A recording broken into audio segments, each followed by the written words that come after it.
Hechos capítulo 26, versículo 19 hasta el 23. Dice: por lo cual, oh rey Agripa, no fui rebelde a la visión celestial, sino que anuncié primeramente a los que están en Damasco y Jerusalén y por toda la tierra de Judea, y a los gentiles que se arrepintiesen y se convirtiesen a Dios, haciendo obras dignas de arrepentimiento.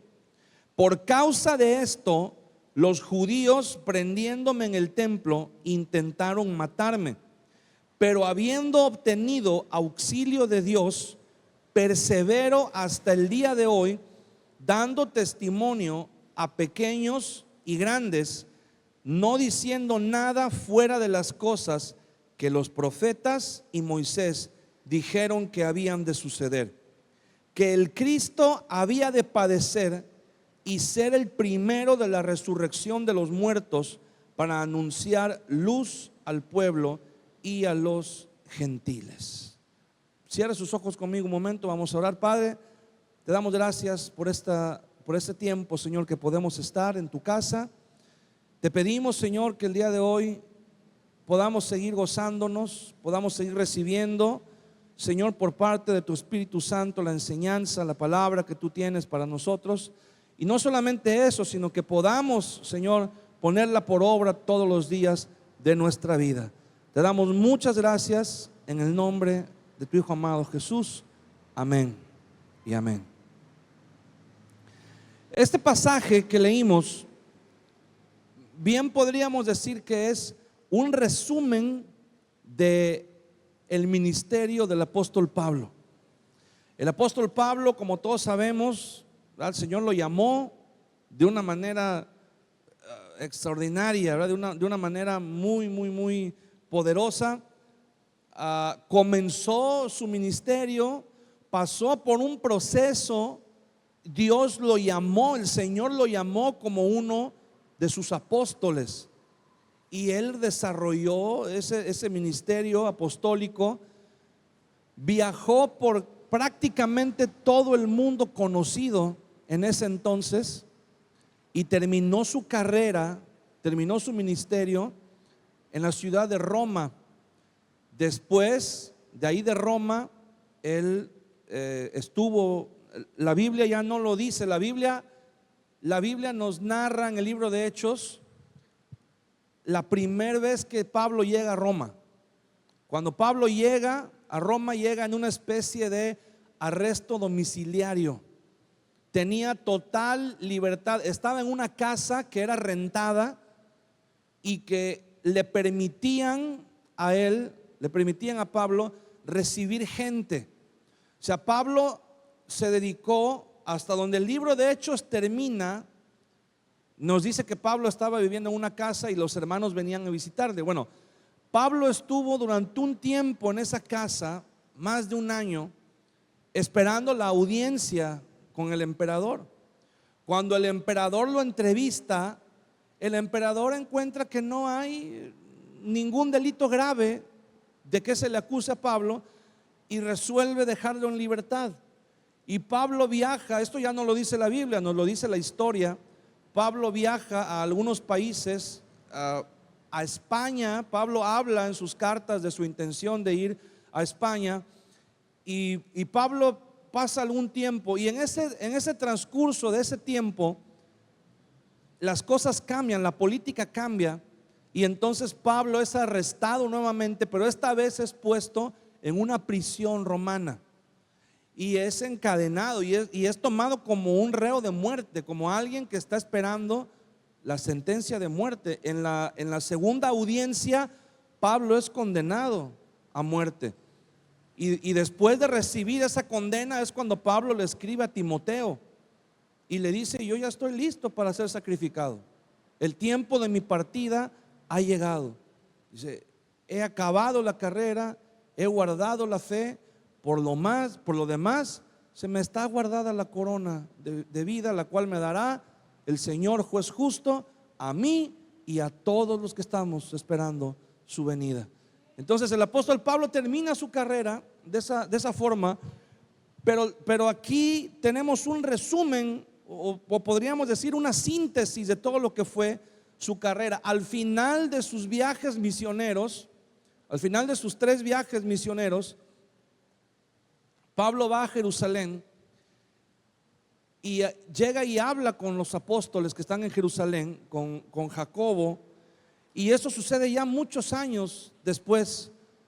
Pablo ya es casi un anciano, y los demás apóstoles también. Entonces Pablo habla con Santiago, el hermano del Señor, y hacen las paces, hacen una especie de paces, ¿verdad? Porque había cierto recelo, porque Pablo trabajaba con los gentiles, y entonces cuando llegaba a Jerusalén, los judíos no lo querían. Era un pretexto más para que los judíos no quisieran a los cristianos, porque decían: tienen con ustedes a ese tal Pablo que anda con los gentiles para arriba y para abajo, con los griegos, y lo acusan de haber introducido griegos en el templo, lo cual para los judíos era algo muy grave. Y entonces, una vez que estaba en el templo, Pablo ofreciendo sus votos, un grupo de judíos comienzan a alborotar a la gente, a decir: este hombre trajo a griegos al templo. Y comienza a haber un alboroto, ¿verdad? Casi estuvieron a punto de lincharlo ahí en el atrio del templo, solo que llegó la guardia y lo arrestaron, se lo llevaron, lo sacaron de ahí, lo metieron a la cárcel en Jerusalén. Hubo otro complot, hubo un segundo complot para matarlo a Pablo. Dios lo guardó, y las autoridades romanas decidieron trasladarlo a Cesarea, que Cesarea era una ciudad marítima casi 100% romana. Era una ciudad que no estaba bajo la administración de los judíos, sino de los romanos, y entonces ahí estaba más seguro Pablo. Y lo ponen bajo el cuidado de un procurador llamado Félix. Y Félix analiza el caso de Pablo y decide que no le conviene para su carrera política tratar el asunto de Pablo, porque a él solamente le faltan 2 años para que llegue su promoción, para que lo asciendan. Y dice: si me meto en este lío de Pablo, eso probablemente afecte mi carrera política. Y entonces Félix decide dejar a Pablo sin un juicio, encarcelado durante 2 años.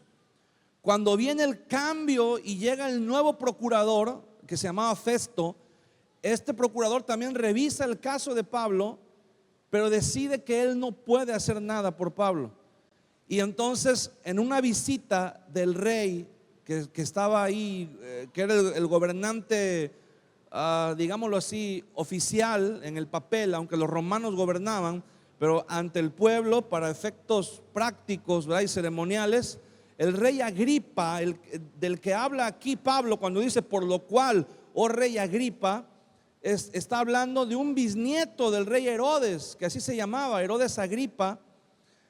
Y este rey llega de visita a Cesarea y le dice al procurador: ¿hay algún asunto, hay algún caso que tengas que sea, creo que estaba aburrido el rey, dice: algún caso que tengas ahí que esté interesante, que podamos? Y le dice: pues mira, tengo aquí un preso que me lo heredaron de la administración pasada, y la verdad es que no sé qué hacer con él. Y el rey le dice: pues tráelo para que lo escuchemos, a ver qué tiene que decir. Y Pablo presenta una increíblemente bien estructurada. Tuvo 2 años para prepararse, para preparar su discurso de defensa. Y Pablo presenta delante del rey un argumento, un discurso apologético que causa un impacto en el rey Agripa. Y para cerrar ese discurso, dice, esas son las últimas palabras de ese discurso. Pablo habla acerca de la visión que Dios le mostró y termina diciendo: por lo cual, oh rey Agripa, no fui rebelde a la visión celestial.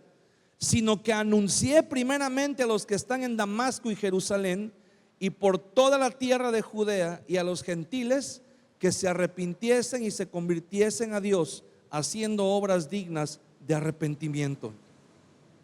Y hace un resumen también, dice: por la causa de esto, los judíos prendiéndome en el templo y auxilio de Dios, persevero hasta el día de hoy, dando testimonio a pequeños y grandes, no diciendo nada fuera de las cosas, porque esa era la acusación que le hacían, que estaba yendo en contra de lo que enseñó Moisés y lo que enseñaron los profetas. Y dice, no diciendo nada, dice, no hablando nada fuera de las cosas que los profetas y Moisés dijeron que habían de suceder. Y aquí en este último versículo, en el 23, presenta el corazón de su mensaje: que el Cristo había de padecer y ser el primero de la resurrección de los muertos, para anunciar luz al pueblo y a los gentiles. Pablo presenta aquí una síntesis, un mensaje concentrado en unos cuantos renglones de lo que Dios lo había llamado a hacer. Y Pablo declara y dice: no fui rebelde a la visión celestial, no pude ser rebelde, me impactó de tal manera. O sea, Pablo está diciendo: el Señor me impactó de tal manera con esa visión que no me quedó otra opción más que obedecerle, más que seguirle. No tuve otra opción. Cuando Jeremías, el profeta Jeremías, le hace un reclamo a Dios porque el pueblo no lo escuchaba y cada vez que él predicaba le iba como en feria. Y Jeremías le reclama a Dios y le dice: me sedujiste, oh Señor, le dice, me sedujiste y yo fui seducido, yo me dejé seducir. Dice: más fuerte fuiste tú que yo. O sea, Jeremías le está haciendo un reclamo, pero al mismo tiempo le está diciendo: Señor, es que no me quedaba de otra. Estoy sufriendo, estoy padeciendo, pero lo estoy haciendo por amor, porque la visión fue tan grande que no tuve otra opción más que obedecer, no tuve otra opción más que seguir. Dice: tú me seduciste, sí, tú me sedujiste, pero yo me dejé seducir.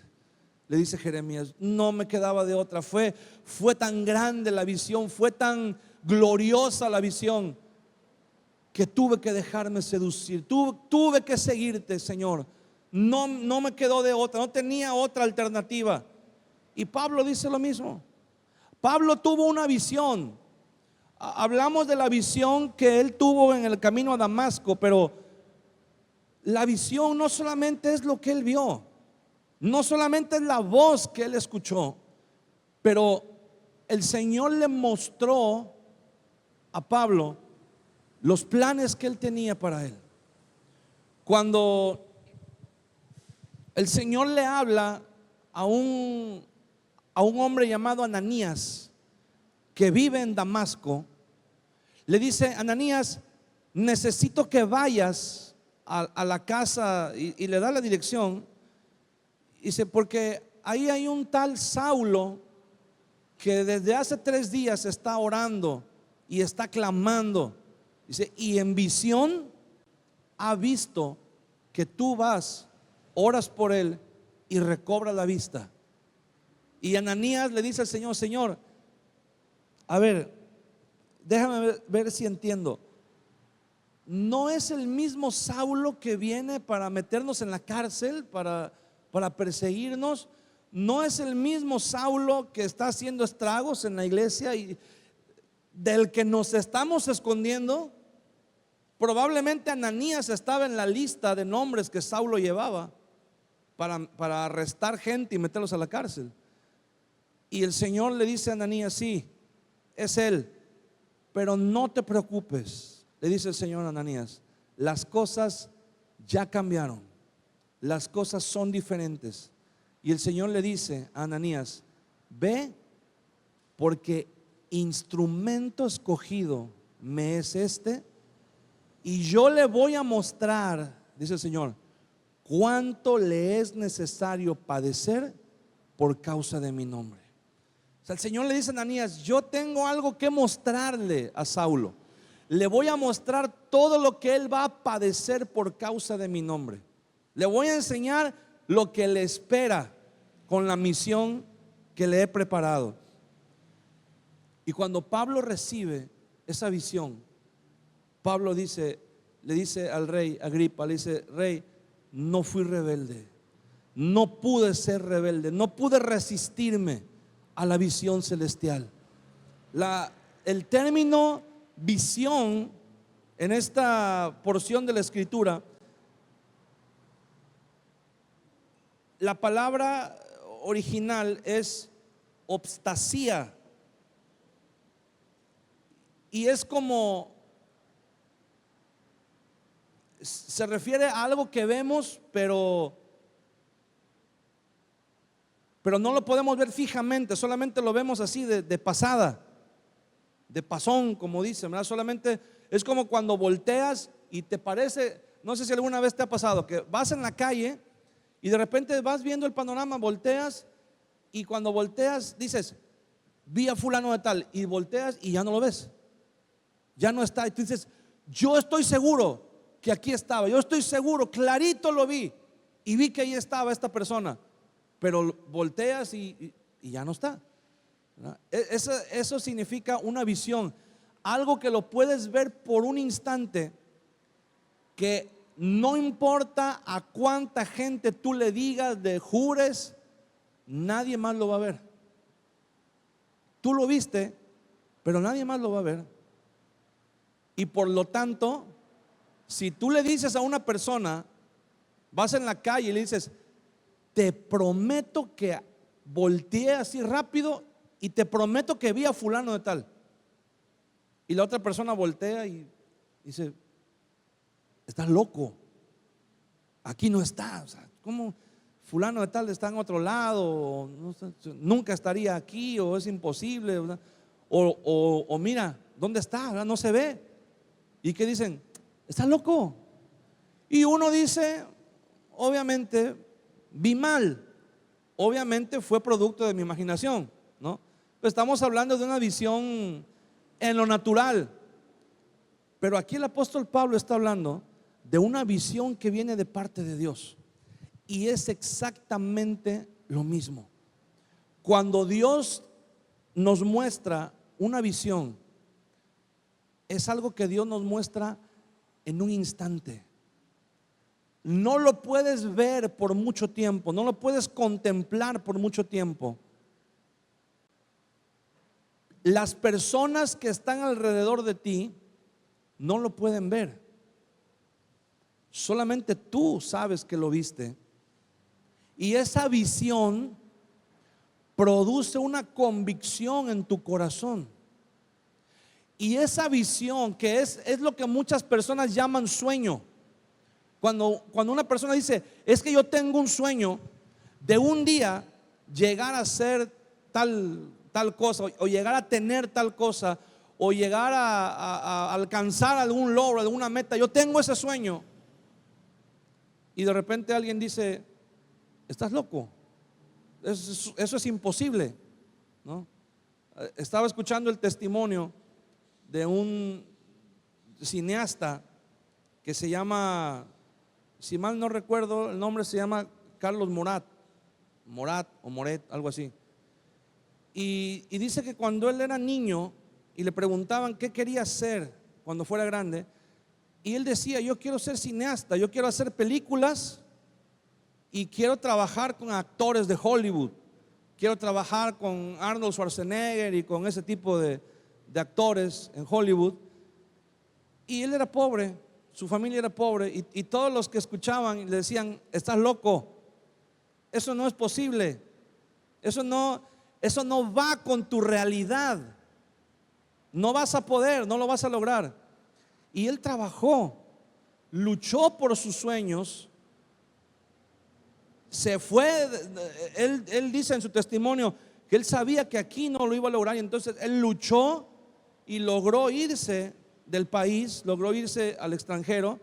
Y en el extranjero dice que tuvo que trabajar haciendo de todo, jardinero, mesero, lavando baños, tuvo que dormir en la banca de los parques, tuvo que buscar comida en la basura, pero pudo salir adelante, pudo estudiar lo que él quería estudiar, y el día de hoy él es un gran cineasta y ha trabajado, hizo una película con Arnold Schwarzenegger y con otros, y el día de hoy sus sueños se hizo realidad.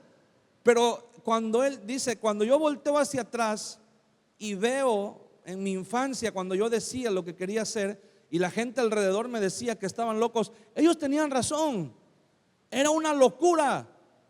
Si tú le preguntas a un niño de esa calidad, de ese nivel de vida, ¿qué quiere ser? Y el niño te dice, quiero ser astronauta, quiero ser futbolista y jugar en los mejores clubes del mundo en Europa, o quiero ser un cantante muy conocido o algo así, y la mayoría de la gente dice, ay, mijo, sigue soñando. Qué bonito, ¿verdad? Está muy padre que tengas esos sueños, pero no vas a poder. No tienes los recursos, no está en ti. Pero cuando tú tienes esa visión produce una convicción, y esa convicción te va a llevar a caminar en tal dirección que tú sabes que te va a llevar a cumplir ese sueño, esa visión. Y la gente que está a tu alrededor, como ellos no vieron la visión, como ellos no tienen ese sueño, la manera como tú trabajes para alcanzar ese sueño, a los que están a tu alrededor les va a parecer una locura. Les va a parecer una locura. El apóstol Pablo tuvo una visión y dijo, no voy a ser rebelde, voy a luchar por esa visión, voy a caminar hacia esa visión. Y el trabajo no fue fácil, el camino no fue fácil, tuvo que renunciar. Pablo era una persona que se sentía orgulloso de quién era, porque era alguien muy importante. Pablo vivía en un lugar que se llamaba Tarso, en donde no había mucho futuro para él, pero su familia lo mandó a Jerusalén a estudiar con uno de los mejores rabinos que se llamaba Gamaliel. Y Pablo, a pesar de ser un extranjero en Jerusalén, que los extranjeros eran vistos como gente de un nivel más bajo que los nativos de Jerusalén, a pesar de eso Pablo luchó y llegó a ser el alumno más destacado del que probablemente fue el rabino más famoso de esa época, y lo reconocían como autoridad. Y eso era todo para Pablo. Si Pablo no hubiera tenido un encuentro con Jesús, hoy lo conoceríamos en la historia como uno de los rabinos más grandes, más influyentes en el judaísmo. Pero él tuvo un encuentro con el Señor en el camino a Damasco y su vida cambió. Renunció. En el libro de Filipenses, la carta a los Filipenses, Pablo dice, cuántas cosas eran para mí ganancia, las tuve que poner como pérdida. Y todo lo que para mí significaba el éxito, el triunfo, todo lo que para mí, dice Pablo, significaba lo máximo, lo tuve que tener por basura. Y Pablo dice, si alguien cree, hablando dentro del judaísmo, en el contexto del judaísmo, porque había judíos, había gente que decía, no, te tienes que hacer judío. Y había gente que se hacían judíos, se convertían al judaísmo como religión y creían que eran más espirituales que los demás. Se circuncidaban ya siendo adultos, empezaban a guardar la ley y a observar los mandamientos, las fiestas, todas las tradiciones ya de grandes. Y entonces Pablo dice, si alguien cree que tiene de qué gloriarse, yo más. Si alguien dice, es que yo tengo sangre judía porque mi tatarabuelo era judío, Pablo dice, yo soy descendiente del linaje de Abraham, de la tribu de Benjamín, circuncidado al 8º día, como la ley manda. Dice, soy fariseo de fariseos. En cuanto a la ley, dice Pablo, irreprensible. O sea, antes de que Pablo conociera a Jesús, para los judíos, Pablo era el hombre más perfecto que había en cuanto al cumplimiento de la ley, el hombre más justo que había. Y eso para él era ya garantía de éxito.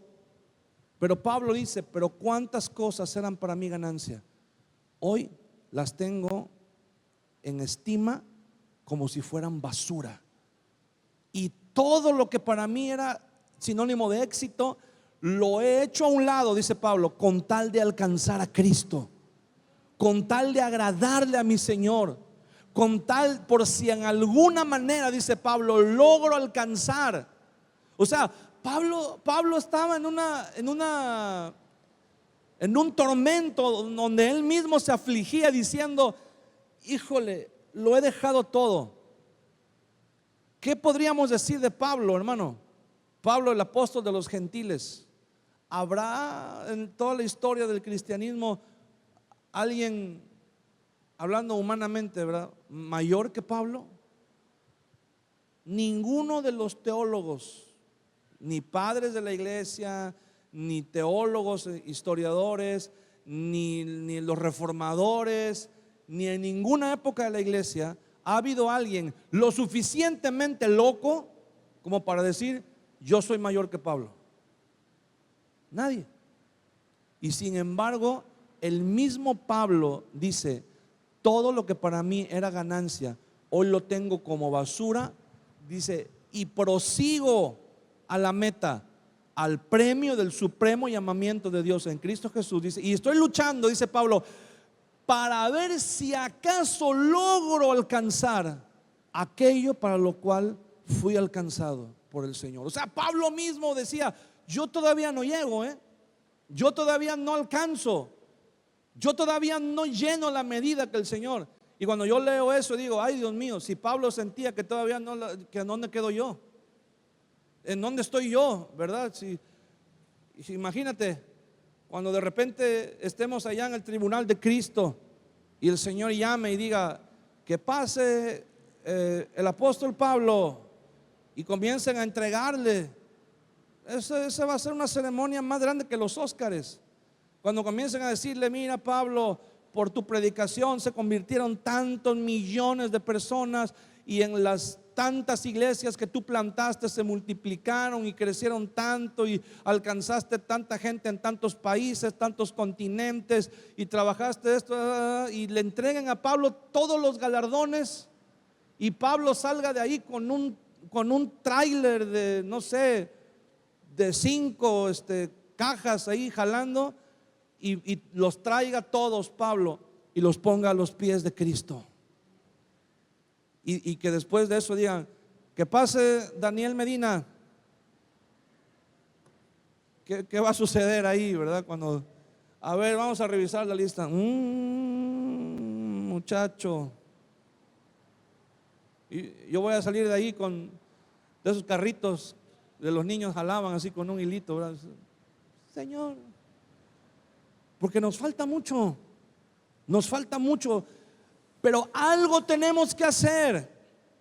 Tenemos que caminar y tenemos que enfocar nuestros pasos hacia esa visión como Pablo lo hizo. Y fíjate lo que le contesta el procurador Festo en el versículo 24, perdón. Diciendo él estas cosas en su defensa, Festo a gran voz dijo, estás loco, Pablo, las muchas letras te han vuelto loco, te vuelven loco. ¿Qué le decían a Pablo por perseguir su visión? Que estaba loco. ¿Por qué? Porque era su visión, porque nadie más la entendía, nadie más la comprendía, nadie más la había visto. Y por eso cuando veían que Pablo vivía de manera diferente a los demás, decían, este está loco. Este está loco. Hay una visión que transforma las vidas. Hay una visión que cambia el rumbo de nuestras vidas. Hay una visión, hermano, que nos seduce de tal manera, como decía el profeta Jeremías: tú me sedujiste, Señor, pero a mí no me quedó otra más que dejarme seducir. Y dice Jeremías: traté de callar, dije no hablaré más en su nombre. Jeremías capítulo 12. Me negué, dice Jeremías, me juré a mí mismo, ya no voy a hablar la palabra que Jehová me hable. Ya que se muera quien se tenga que morir, que se vaya al infierno quien se tenga que ir al infierno. Pero dice Jeremías: pero había un fuego dentro de mí. Había algo dentro de mí que no me dejaba. No pude callarme, dice Jeremías. Tuve que hablar. Por eso dice: tú me sedujiste, Señor, y yo me dejé seducir. No me quedó otra. Y entonces a Pablo se le muestra esa visión también. Y Pablo dice: ok. Pablo pesa en balanza obedecer la visión, y acá mi reputación, mi prestigio, mi éxito, mi carrera. Y Pablo se da cuenta de que es mucho mayor el peso de la visión. Y entonces Pablo agarra todos sus éxitos y logros personales y dice, le pisó así, ¿verdad?, el bote para que se abriera la tapa, a la basura. Y a partir de ahora vivo para Cristo. Hay una visión que cambia las vidas, hermano. Hay una visión que transforma las vidas y los corazones, la mente y todo nuestro ser. Y es la visión de la cruz de Cristo. Si usted no ha tenido una visión, un encuentro con la cruz de Cristo, su vida no puede ser transformada. A veces hemos oído acerca de la visión de la cruz. A veces hemos visto lo que la visión de la cruz ha hecho en la vida de otras personas. En Hebreos capítulo 11, cuando habla acerca de los héroes de la fe, cuando toca el turno de Moisés, el autor del libro de Hebreos dice: por la fe Moisés, dice, renunció a ser llamado hijo de la hija de Faraón. Dice, escogiendo antes los vituperios, el sufrimiento de Cristo junto con el pueblo, antes que los privilegios de vivir en el palacio de Faraón. Y dice, porque tenía puesta la mirada en el galardón, porque se mantuvo, dice estas palabras, como viendo lo invisible. Nadie más veía lo que todo el mundo puede decir. Moisés, la tenías ya hecha, como decimos, la tenías ya lograda. Caramba, vivías en el palacio de Faraón, no te hacía falta nada, eras un hombre de éxito, tenías una vida por delante llena de lujos, llena de comodidades, podías tener lo que tú quisieras, eras el príncipe en Egipto, la nación más poderosa en ese momento, el mundo estaba a tus pies, y renunciaste para irte con un grupo de nómadas al desierto a vivir como un beduino ahí, como alguien sin casa, sin, o sea, ¿qué te pasa, Moisés? Y Moisés, ¿sí han visto el meme del Joker cuando lo están entrevistando en el manicomio y le preguntan? Dice, no lo entenderías. Y eso es lo que nos pasa a los cristianos. ¿Alguna vez te han preguntado, oye, ¿por qué vives como vives? Cuando tú tienes un encuentro con la visión, cuando tú tienes un encuentro con la cruz de Cristo, la visión de la cruz transforma las vidas. Hay un himno muy antiguo que se cantaba en las iglesias, Y hay una estrofa que dice, a mis pies el infierno se abrió y clamé con el alma a Jesús. Y al instante mi vida cambió en la hermosa visión de la cruz.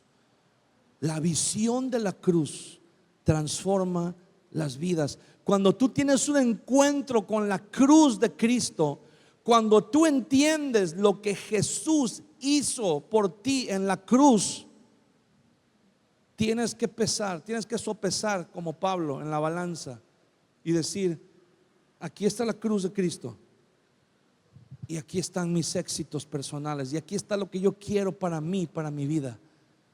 Y cuando te das cuenta de que Jesús dice: el que guarda su vida la perderá.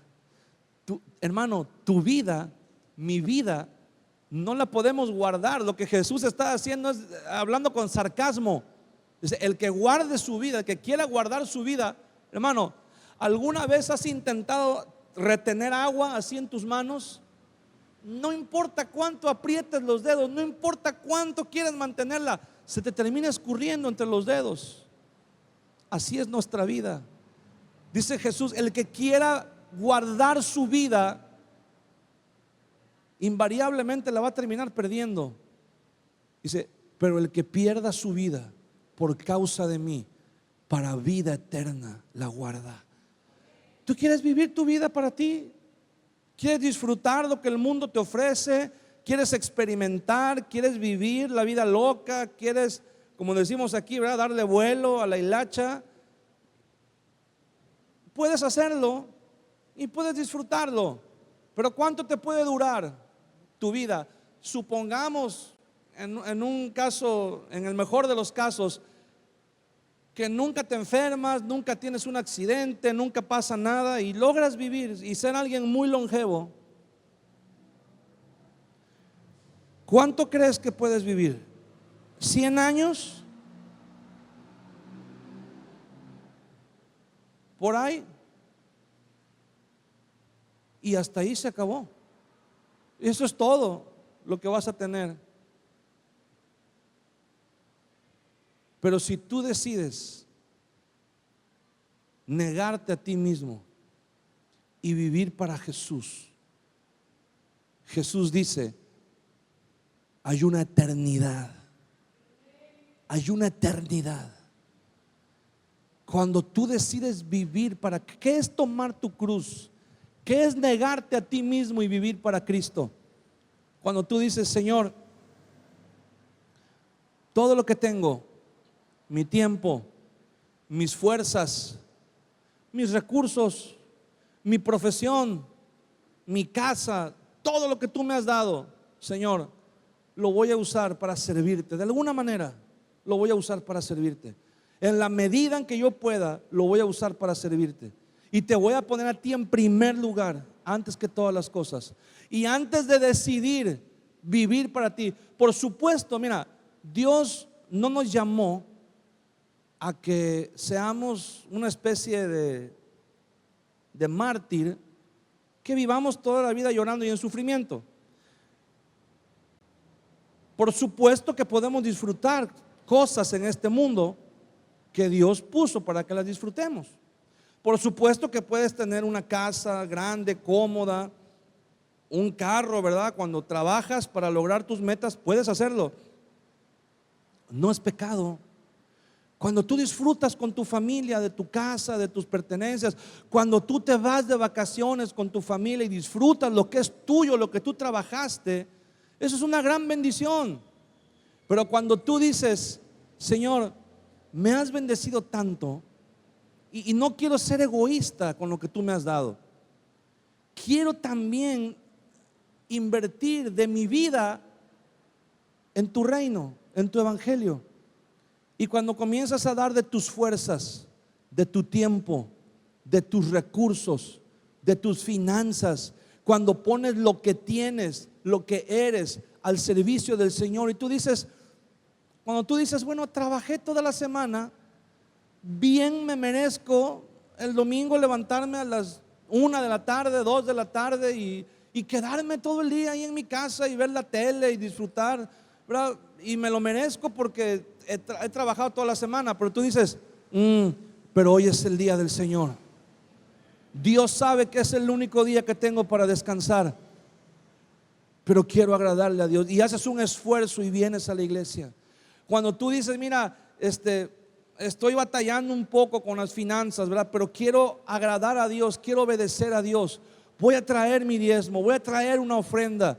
Y cuando tú dices, mira, estoy muy saturado de tiempo, mi trabajo, mi negocio me absorben mucho, pero voy a apartar un tiempo para participar, para involucrarme en algunas actividades de la iglesia. Si hay que ir a predicar, si hay que ir a orar, si hay que visitar, si hay que prepararnos, ¿verdad? Si hay que servir de alguna manera, vamos a hacerlo. Y cuando tú comienzas a seguir esa visión, y cuando tú comienzas a vivir una vida que le agrada a Dios, y comienzas a apartarte del pecado y a renunciar a lo que el mundo te ofrece para agradarle a Dios, porque tú sabes que ese estilo de vida le agrada a Dios, la gente te va a decir, estás loco, ya te pusiste loco de tanto ir a la iglesia, de tanto leer la Biblia, de tanto estar orando, ya te pusiste loco. Cuando tienes un compromiso y dices, no hombre, mira, va a estar bien bueno acá, la reunión familiar y todo. ¿Y a qué horas es? Es el domingo a las 10 de la mañana. Y tienes que estar, porque si no se va a enojar la tía Pancha y se va a ofender, ¿verdad? El tío fulano y todo, y te van a desheredar. Y cuando tú dices, ok, sí voy, pero primero voy a la iglesia, y saliendo yo los alcanzo con mucho gusto. Díganme qué me toca llevar y yo lo llevo, pero primero voy a cumplir con el Señor. Y cuando tú llegas o a algún lugar y te dicen, oye, mira, que fíjate que hay tómate una con nosotros, y tú dices, no, yo no le entro a eso. Ay, te pega el pastor, ay, te regañan, ay, te pega tu esposa, ¿verdad? Y tú dices, no, pero yo quiero agradarle a Dios. Yo sigo otra visión, yo sigo otro camino. Mi vida es diferente porque yo quiero, ay, estás loco, mira, no sabes lo que te estás perdiendo. La vida solamente se vive una vez, hay que disfrutarla. Y cuando tú dices, no, mira, tú tienes que trabajar y tienes que buscar y tienes que hacer mucho dinero y tú dices, no, Dios no me ha llamado a eso. Dios me ha llamado a vivir para Él. Dios me ha llamado a servirle. Dios me ha llamado a guardarme para Él en santidad, en rectitud, en integridad. Cuando tú no te prestas en tu trabajo para hacer cosas ilícitas, cuando tú no te prestas, ¿verdad?, con la gente que te rodea para hacer cosas que tú sabes que no le agradan a Dios, la gente va a decir, este está loco, este ya le lavaron el cerebro, este ya le cambiaron, ¿verdad?, el chip, los cables ahí. Ya quién sabe qué le dijeron. Y la gente te va a ver como loco. La gente te va a decir, ¿y por qué vas tanto a la iglesia? ¿Y por qué vas tanto? Y ya traen un congreso, y al rato hay un seminario, y al rato hay un discipulado, y al rato hay esto, y al rato hay lo otro. ¿Y por qué tanto iglesia? ¿Y por qué tanto Dios? ¿Y por qué tanto? Porque ellos no vieron la visión. Porque la visión de la cruz no se ha presentado delante de ellos. Pero cuando la visión de la cruz se presenta delante de ti, tú decides ya no vivir para ti mismo, tú decides vivir para el Señor. Y te van a decir loco, y te van a decir que la gente le llama hay un término que se llama ser autodestructivos. Porque tú dices, ¿cómo vas a ser así de autodestructivo? Privarte de las cosas del mundo que se disfrutan y que no, para el mundo, ¿qué es lo normal? Para el mundo lo normal es vivir, ¿verdad?, de fiesta en fiesta, alcohol, drogas, sexo ilícito y todo lo que está, ¿verdad? El mundo está al revés, el mundo está de cabeza. Hay una foto que está circulando en las redes sociales desde hace un par de días de una parodia, una burla que se hizo de la imagen de la última cena. Hay una imagen tradicional de la última cena en donde se representa a Jesús con sus discípulos, aunque no tiene nada que ver con lo que dice la Biblia, pero vamos, es una representación de algo sagrado que alguien hizo, y la Biblia dice que el espíritu del anticristo se levanta contra todo aquello que se llame Dios y que sea objeto de culto. Y como esa imagen tiene que ver con Dios, ya la tergiversaron. Hace unos días les decía, fíjense en todos los desfiles del orgullo gay, en todos los desfiles, en uno de los carros alegóricos sacan una parodia de Jesús crucificado, en donde un transexual o un transvesti se pone así como si fuera Jesús y en una cruz y burlándose. ¿Por qué? Porque eso es lo normal, para el mundo es locura. Pero si tú llegas a descalificar a alguno de ellos, si tú les llegas a decir, hay un diputado, ni siquiera es cristiano, pero tiene más sentido común que mucha gente que está ahí. Uno de los diputados que fue candidato a la presidencia en las elecciones antepasadas, y hay otro diputado que se transformó su cuerpo en mujer, no recuerdo su nombre, ni me quiero acordar, pero el otro diputado en un evento que tenían lo llamó señor. Le digo, el señor fulano de tal. Y el otro puso el grito en el cielo. ¿Cómo que señor? Yo no soy señor, soy señora y soy fulana de tal y todo. Y el otro diputado le dijo, no, tú eres un varón. Por mucho que te hayas transformado tu cuerpo y todo lo que tú quieras, eres hombre. Genéticamente, biológicamente, vas a seguir siendo hombre todos los días de tu vida hasta que te mueras. Bueno, lo multaron con una multa millonaria y estuvieron a punto de destituirlo de su puesto en la Cámara de Diputados. Tuvo que disculparse públicamente con el otro por haberlo llamado hombre. Pero ellos sí pueden burlarse de la cruz de Cristo. Ellos sí pueden burlarse de Jesús y sus discípulos en la última cena. Ellos sí pueden hacerlo. Pero los locos somos nosotros, cuando les decimos que ellos son hombres y no mujeres. Y se burlan de Jesús y sacan parodias y caricaturas ahí de Jesús de una manera completamente obscena y ridícula, ofensiva. Claro, saben con quién se meten, ¿verdad? Saben que la iglesia, por mucho que nos ofendamos, no va a pasar de ahí. Y bueno, al rato van a subir este video al internet y no tenemos nada que esconder, pero yo quiero decir algo públicamente, porque esto se va a publicar en YouTube, y quiero decirles, si de verdad sienten que tienen la razón, ¿por qué no hacen un carro alegórico donde se burlen de Mahoma y de Alá? ¿Por qué no ridiculizan a Mahoma en uno de sus carros alegóricos? ¿Por qué si sienten que la religión está contra ellos y los está ofendiendo y están ellos atacando la religión porque ellos tienen razón? Yo les invito, ¿verdad? También el Islam prohíbe la homosexualidad. También el Islam le llama pecado a la homosexualidad. Entonces yo les invito a que hagan un carro alegórico donde exhiban a un Mahoma ahí medio desnudo y se burlen de ellos, ¿verdad? No lo van a hacer porque no están tan locos. Saben con quién se pueden meter y con quién no. Entonces, la gente te va a llamar loco y me va a llamar loco por vivir para Cristo, pero ellos no han visto la visión de la cruz. Ellos no han tenido la revelación de la cruz, y tú y yo la hemos tenido. Y si aún no has tenido la revelación de la cruz, vamos a orar que te sea revelada la cruz de Cristo. Acompáñame estando de pie.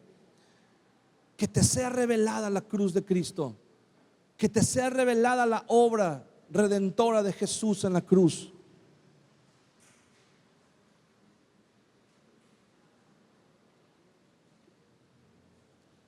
La visión de la cruz transforma las vidas y nadie vuelve a ser igual después de haber tenido un encuentro con la cruz de Jesús. La cruz de Jesús nos da esa convicción, nos da esa seguridad, esa plena certeza de que vale la pena vivir para Cristo. Por eso Jesús dijo: el que quiera ser mi discípulo, el que quiera venir en pos de mí, tome su cruz y niéguese a sí mismo cada día. Te van a llamar loco, te van a llamar inadaptado, te van a llamar antisocial, te van a llamar religioso, te van a llamar de muchas maneras. No importa. A Pablo lo llamaron loco, lo metieron a la cárcel injustamente, lo dejaron abandonado 2 años sin un juicio, lo apedrearon, lo dieron por muerto, lo lincharon, lo intentaron matar, lo persiguieron, lo declararon persona no grata en muchos lugares. Y sin embargo Pablo permaneció fiel a la visión de la cruz. Sin embargo Pablo le dice al rey Agripa: por lo cual, oh rey Agripa, no fui rebelde a la visión celestial. Quiero un día estar delante del rey. Quiero un día estar delante del Señor Jesucristo y decirle: Señor, mira, me faltaron muchas cosas, y en otras tantas, sí, a lo mejor me llamaron loco, a lo mejor me persiguieron, a lo mejor me echaron en la cárcel, a lo mejor muchas cosas, pero yo quiero estar un día delante del Señor y decirle: Señor, no fui rebelde a la visión celestial, seguí la cruz de Cristo, me hizo falta, me faltó mucho, me quedé tal vez muy lejos de alcanzar a otros que iban adelante de mí, muy por delante de mí, pero nunca dejé de seguir la visión, nunca dejé de caminar en pos de aquello que un día tú me mostraste. Un día cuando yo estaba perdido, un día cuando yo sabía que no había un futuro para mí, un día donde yo sabía que me esperaba el infierno, tú te revelaste a mí y vi la cruz y decidí caminar en pos de ella. Cierra tus ojos un momento y dile al Señor: Señor, yo he querido caminar, pero no se me ha revelado la visión de la cruz. No he entendido, no me ha caído el 20, no he recibido ese impacto, Señor, que transforma las vidas. Por eso me cuesta tanto, por eso lucho, Señor, con el pecado, por eso lucho con mi carácter, por eso lucho, Señor, con muchas cosas en mi vida que siento que son como un lastre, siento que no me dejan avanzar, siento que no me dejan llegar a donde yo quisiera llegar. Pero Señor, en esta hora yo te pido: revélame la cruz de Cristo. Quiero tener esa visión, Señor. Quiero que esa visión impacte mi vida, me derribe en tierra como lo hizo con Pablo en el camino a Damasco, y que mi vida nunca vuelva a ser la misma cuando yo me levante. Que mis ojos sean abiertos, Señor, y que mi corazón sea transformado. Que mis oídos sean capaces de escuchar tu voz, no las voces de la gente que está a mi alrededor, no las voces de la gente que me dice que estoy perdiendo mi tiempo, no las voces de la gente que me dice que me estoy perdiendo de lo mejor del mundo, de lo mejor de la vida, no las voces de aquellos que me dicen, Señor, que no voy a llegar a ningún lado, pero tu voz, la voz que me llama, la voz que me dice: ven en pos de mí, sírveme. Esa voz quiero escuchar, Señor, y quiero caminar en pos de ti. Quiero caminar en pos de esa visión, Señor. Padre, en el nombre de Jesús, hoy te pido: si hay alguien que no ha tenido la revelación de la cruz, dale esa visión, Señor. Que se nos revele la cruz de Cristo, que se nos revele aquello, Señor, aquella obra que tú has llevado a cabo en el mundo, que se nos revele la profundidad, la grandeza, las riquezas, Señor, que están escondidas detrás de tu cruz. Te lo pedimos, Señor. Queremos ser transformados, queremos ser diferentes. queremos tener, Señor, una meta. Queremos tener una visión en pos de quién caminar. Y esa visión eres tú, Jesús. Y esa visión es tu cruz, Señor. Queremos caminar en pos de ti. Guíanos, Señor. Guíanos. Y en pos de ti andaremos. Levanta tus manos un momento en la presencia del Señor.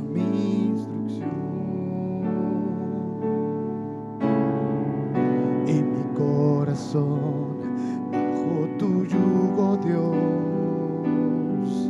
a tu voluntad me llevará. Tu visión, Señor, guíe mi vida. Tu palabra sea mi instrucción. En mi corazón, bajo tu yugo, Dios, a tu voluntad me llevará. Tu visión, Señor, guíe mi vida. Tu palabra sea mi instrucción. En mi corazón, cejo tu yugo, Dios.